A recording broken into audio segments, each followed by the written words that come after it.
Haleluya, haleluya. Imbuto n'ijambo ry'Imana, umuvye nawe ni Kristo. Umwemera wese azoramba mu myaka yose. Haleluya. Imana ituyagire ijambo ryayo natwe duheze turitege yompi.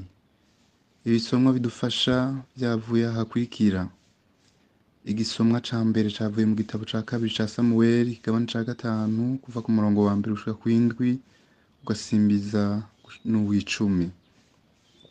Izaburi ni ya 88 canke 89 bivanye na bibiri wasomye. Inkuru nziza ni ya Yezu Kristo nkuko yashikirijwe na Mariko Mweranda kigabane ca 3 kuva ku murongo wa 22 gushika ku wa 30. Imana mu kudukebura ituyagira ijambo ryayo kugira Imana ibone kugumana natwe.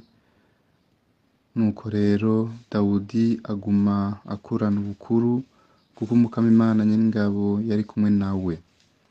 Abakundwa b'Imana, iyi sizwe n'Imana irigatwa na zose, kandi ngo agati gateretswe n'Imana ntigahenurwa n'umuyaga. Dawudi Imana yamukuye inyuma y'ibitungwa imuha kuyobora igihugu c'Isirayeli. Yarakoze birashimwa naho atagiye arabura intambamyi, ariko Imana iri kumwe nawe. Bavukanyi turi mu rugendo rugana ubwiranda, nta kindi tugwa tuvyuka turondera. None rero twame twizigiye ko Imana iri kumwe natwe mu ntambuko zacu zose.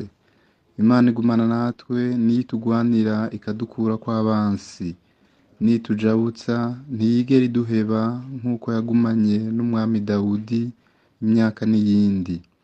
Muze rero twame twibuka iryo sezerano twagiriraniye n'Imana yacu ryo kwama igumana natwe gushika mbere irungike n'umwana wayo ikunda cane akaza kuducungura naho hari abatabishatse, nkuko Yohana bitubwira ko yaje mu biwe ariko batamwakiriye.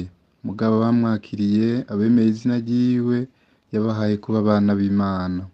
Muri abo batamwakiriye mbere bakomantaza umutima gushika naho barogota kuri mutima mweranda, aho bagirije Yezu ko akorana n'umukuru w'amashetani. Aho naho yarahejeje gukiza umuntu, aho guhimbagwa nuko asubije ubuzima, asubije iteka zina kiremwa muntu, ngo yirukana amashetani ku bwa Belizebuli, kandi ngo yirukana amashetani kubw'uyo mwami w'amashetani. Abakunzi b'Imana, uwugutuka ntagutorera. Yezu arita ku rutare agwa avyuka ngo umuntu aronke ubuzima. Impembo nukumutuka, nukumucokora, nukumwita ukutariko. Yemwe abantu turimbura bugirire, turi ba ntibagirirwa, turi ba ntibanyugwa, turi ba ntahofatwa. Mbega tweho burya ntabameze nk'uko kw'abafarizayo n'abanditsi n'abayahudi. Ntaho turonka abatugirira neza, abatugirira akamaro mu buzima bwacu, abatuba hafi mu bigoye. Umugabo ugasanga impembo nukubatuka, kubaremeka inkono ishushe, kubavuga ukutariko, gushika wibagire akamaro uyo muntu yakumariye. Yezu ati ibicumuro byose abantu bazobirekurirwa, ibitutsi bituka izina ry'Imana bizorekurwa byose niyo vyongana iki, ariko uwuzoba yacumuye kuri mutima mweranda we ntazokwigera agirirwa ikigongwe. Ico ni igicumuro c'imyaka idahera.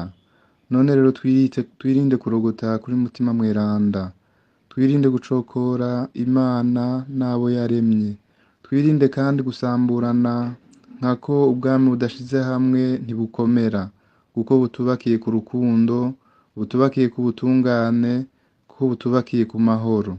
Twirinde kwicamwo imigwi nkako ibinyegeri vyinshi ntivyimba, ariko nimuze tube umwe nka data na mwana bari umwe.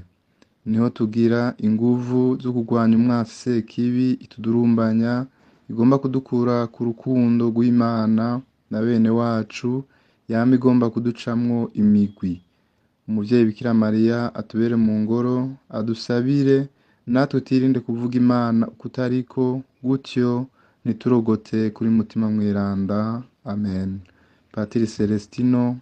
Imana ibane namwe, Imana ibahezagire mwebwe muyikunda mukayikundira.